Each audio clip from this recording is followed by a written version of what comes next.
한국항공우주산업은 항공기 개발과 양산, 수출을 통해 국가안보와 자주 국방력 강화에 기여해왔다. 카이가 개발한 훈련기 KT-1과 T-50은 각각 2001년과 2011년 첫 수출에 성공했다. 이후 지금까지 인도네시아, 필리핀, 태국, 페루, 터키 등 7개국에 148대를 수출했다. 우수한 성능과 안전성, 후속 지원 능력이 세계 시장에서 입증을 받은 결과다. 카이는 지난 6월 동남아시아 16개국 주한 대사를 초청해 국산 헬기 탑승 기회를 제공하기도 했다. 대상국은 한국산 항공기를 운영 중인 인도네시아, 태국, 필리핀을 비롯 아세안 가입국인 베트남, 캄보디아 등이다. 카이는 T-50, 수리온 등 국산 항공기의 수주 판로를 개척하기 위해 발빠르게 움직이고 있다. 또 지난해에는 방위사업청과 T-50, TA-50, T-50B, FA-50 항공기의 PR 식별 장치를 장착했다. 특히 FA-50에는 링크 16 데이터 링크 시스템까지 추가 장착하는 성능 개량 계약을 체결했다. 일부 항전 장비의 성능을 개량하면 연합, 합동 작전 수행 시 전장 상황과 정보를 실시간으로 공유할 수 있어 작전 능력이 크게 향상될 전망이다. 최근 카이는 캐나다 국제시험비행학교와 양해 각서를 체결했다. ITPS는 전술 비행 훈련기관으로 전투기 조종사 훈련, 첨단 전술 교육 등을 2001년부터 제공해왔다. 현재 말레이시아 왕립 공군이 캐나다 온타리오주에서 전술 입문기 훈련을 받고 있는 것으로 전해졌다. ITPS는 전술 훈련을 L-39 항공기로 운영 중인데 조만간 FA-50으로 교체할 계획으로 알려졌다. FA-50, 이륙 20초도 안 돼 영공 수호 이상무. 국산 전투기 FA-50이 바람을 등지고 3km 길이의 활주로 출발선에 섰다. 관제탑에서 이륙해도 된다는 신호가 떨어지자 귀문과 함께 전투기가 빠른 속도로 활주로를 내달렸다.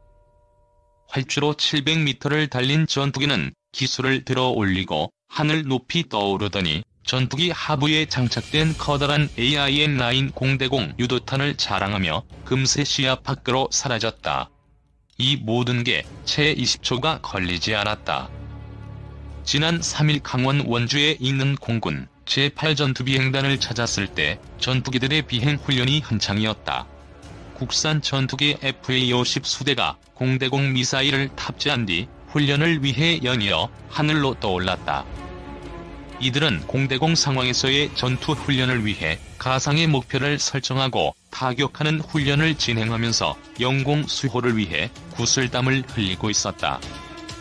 제8전투비행단은 FA-50과 KA-1 등 국산 전투기만으로 영공을 수호하는 유일한 비행단이다.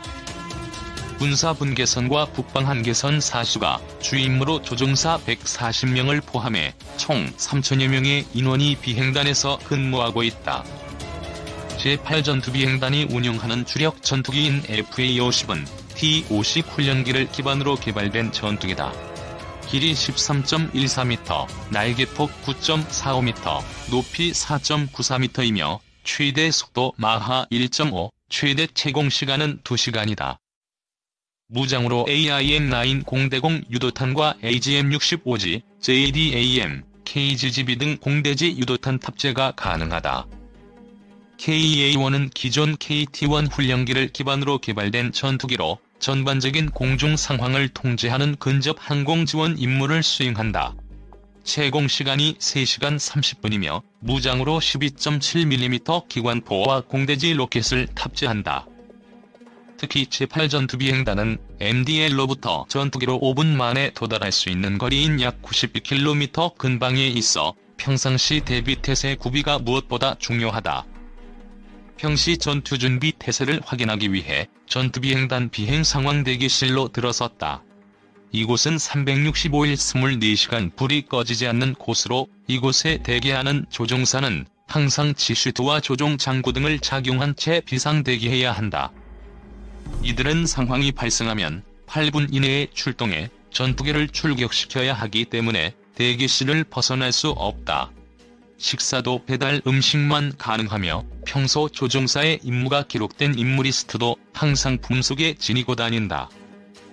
한국방 공식별 구역에서 적의 움직임이 포착되면 한국항공우주작전본부가 전투비행단의 스크램블을 명령한다. 적이 MDL과 NLL 침범 움직임이 계속되면 최초엔 경고방송 및 차단 비행을 실시한다. 이후 적이 침범하면 경고사격이 이루어지며 이후엔 군사적 조치를 실시하는 형식으로 공중작전 수행 절차가 이루어지게 된다. 조종사들은 실제 상황이 발생하지 않더라도 지속적으로 비상 상황을 가정해 8분 이내에 출동하는 훈련을 지속하고 있다. 비상 대기 임무를 수행 중이던 FA-50 전투조종사 장현택 대위는 FA-50 전투기의 최신화된 항전 장비 및 데이터 링크 능력으로 신속하고 정확하게 전장 상황을 인식하고 표적을 획득해 효율적으로 작전을 수행할 수 있다고 강조했다. 훈련기 제작 20년 만에 초음속 전투기 수출국으로 날다. 최초의 국산 군용기 KT-1의 인도네시아 수출 버전 KT-1B 개발 과정에서 캐노피와 전방 좌석이 날아가는 아찔한 사고를 겪었지만 이를 극복하고 해외에 수출하는 공군 훈련기로 자리잡았다. 한국항공우주산업 제공 전투기는 첨단 기술의 집약체로 개발 성과에 따라 국력이 좌우될 만큼 중요도가 높은 무기입니다. 항공 선진국만이 전투기 개발에 나설 수 있고 험난한 체계 개발 과정은 상상을 초월합니다. 1990년대 초반만 해도 한국은 소형 항공기 개발 기술만 겨우 갖췄을 뿐 전투기 개발 여건은 불모지에 가까웠습니다. 그러다 1998년 10월 대우중공업, 삼성항공, 현대우주항공 등 3사가 힘을 합쳐 한국항공우주산업이라는 합작법인을 세우면서 개발의 가속도가 붙었습니다. 우리는 1991년 12월 KT-1 기본 훈련기 시제기 초도 비행을 시작으로 도전의 역사를 열었습니다. 그리고 전 세계에서 유례를 찾아보기 어려울 정도인 30년의 짧은 기간 동안 수많은 사람의 땀과 눈물을 버무려 항공 선진국 대열에 올랐습니다. 서울신문은 16일 그 도전의 역사를 되짚어보려 합니다.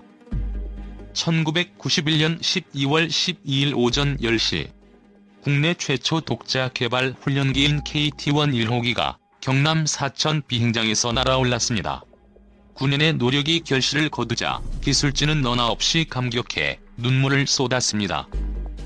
당초 비행 경험이 많은 외국인 조종사를 탑승시키려 했지만 개발자들은 최초의 국산 군용기 첫 비행을 외국인에게 맡길 수 없다며 강력 반대했다고 합니다. 그래서 영국에서 테스트 파일럿 교육을 받은 조종사 이진호, 염동선 소령이 첫 테이프를 끊었습니다. 1995년 김영삼 대통령은 비행기에 직접 웅비라는 별칭을 붙여줬습니다. 최초의 국산 초음속기 T-50의 공중고객이 버전 T-52 블랙이글스 편대가 하늘을 날고 있다. T-50의 인도네시아 수출로 우리나라는 세계 6번째 초음속기 수출국이라는 명성을 얻었다. 난관도 이어졌습니다. 웅비 명명식을 사흘 앞둔 같은 해 11월 25일 1호기가 추락하는 사고가 발생했습니다. 해면 비행을 시도하던 중 전방 좌석이 갑자기 폭발음과 함께 1000피트 상공에서 튀어나가는 사고가 벌어졌습니다. 영문도 모른 채 대기하던 후방 좌석 조종사도 가까스로 탈출했는데 원인은 영국 마틴 베이커사가 납품한 후방 좌석 불량으로 결론 났습니다. 1996년 10월에는 이륙한 지 불과 20분 만에 4호기 조종석 캐노피가 날아가는 아찔한 사고도 있었습니다. 1호기와도 인연을 맺었던 베테랑 이진호 중령은 4호기마저 이룰 순 없다는 생각에 숨쉬기 어려울 정도인 초속 100m의 맞바람을 뚫고 비상 착륙을 시도했습니다. 눈에 핏발이 서고 산소 부족으로 얼굴이 검게 변했지만 어렵게 40에서 50도로 급강하하던 기술을 들어 올려 기체를 안정시킨 뒤 비상 착륙에 성공했다고 합니다. 이런 역경을 딛고 일어선 KT-1은 현재 공군의 훈련기로 운용되고 있습니다.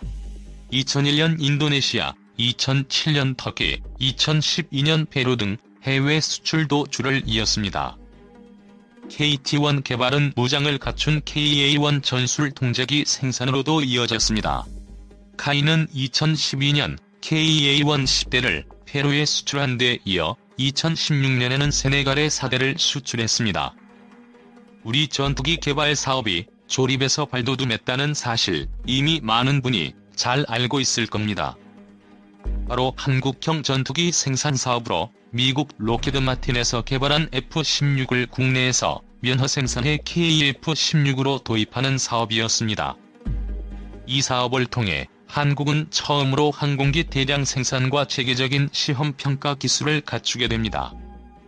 물론 기술력이 저절로 갖춰진 건 아닙니다.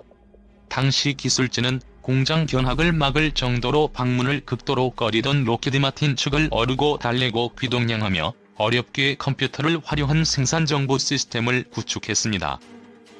고난도 있었습니다. 1997년 8월과 9월 KF-16 전투기가 잇따라 추락하는 사고가 발생했습니다. 다행히 조종사들은 무사했지만 원인 규명을 성토하는 목소리가 높아지면서 국정감사가 이틀이나 미루어졌습니다. 결국 사고 원인은 해외 제작사가 만든 연료 공급 개통 부품 불량으로 밝혀졌고 우리 기술진은 누명을 벗었습니다.